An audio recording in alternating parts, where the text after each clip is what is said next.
America's 52 Stories, with life lessons for personal growth.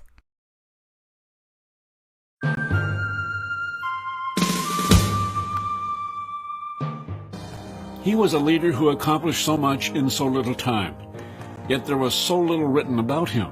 Like so many who survived to fight another battle, he was a stealth commander, which means he did not make himself a target on a horse, did not make a famous statement, did not lead a celebrated charge, did not have a high casualty rate, and by the medical standards of the day, he was an old man at the age of 62.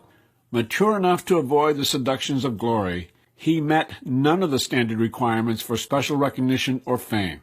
As luck would have it, an unexplainable omission of his name from his superior's official report of the battle guaranteed George Greene would be unknown to the history of Gettysburg for at least 140 years.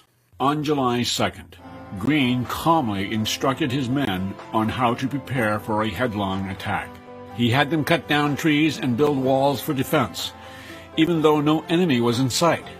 There was no clear indication early that day that a fight was going to take place at his location. But Greene was the walking and talking embodiment of the Boy Scout motto, "Be prepared." Late in the day, the battle for Culp's Hill began, and Greene found himself outnumbered 5-1. But he was well dug in and ready to meet overpowering odds. Part of his strategy was to keep his regiments rotated to ensure an ample supply of ammunition and to minimize fatigue.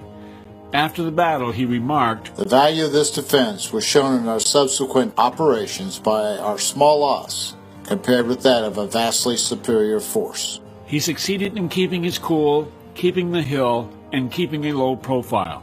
One officer later declared that Greene, by his resistance against overwhelming odds, saved the army. Unlike some generals who sought a high profile for heroism, whether they were real or alleged, Greene never uttered a word of complaint about not receiving his due credit.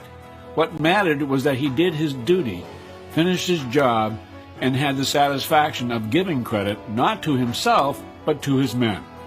One of the last remarks in his official report of the battle was characteristic. "My thanks are due for the gallantry and great activity during this contest, as at all other times."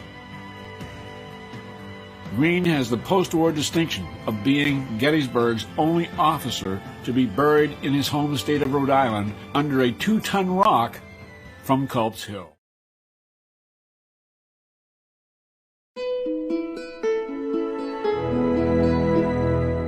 Success is in the preparation. Greene instructs us to prepare for the expected and the unexpected. To prepare is to influence yourself and others on achieving a favorable outcome in any endeavor. Conversely, if you fail to plan, you're planning to fail. Satisfaction comes from within. Deriving satisfaction from what you finish does not require the whole world to know about it. This is how Greene approached his duties. If you think the rest of the world does not notice what you accomplish, think again. Your actions may not be recognized with a trophy, a congratulatory memo, or a luncheon of tribute, but you will influence people who will copy the good that you do.